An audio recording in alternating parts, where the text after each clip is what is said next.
Hello everybody, my name is Tony Wooldridge.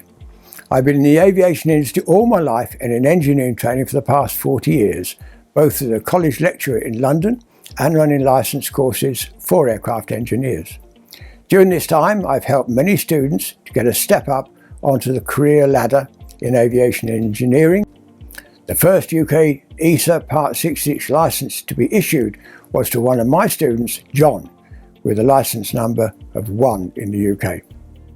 I'm now part of an all-new revolutionary electronic training program for the EASA Part 66 licence called Empeiros.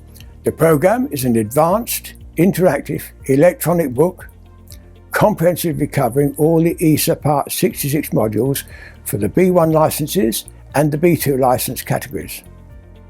The idea behind Empeiros is that we wanted every student to be able to visualise and comprehend each topic so as to make their studies easier. Empeiros is easy to purchase and easy to use.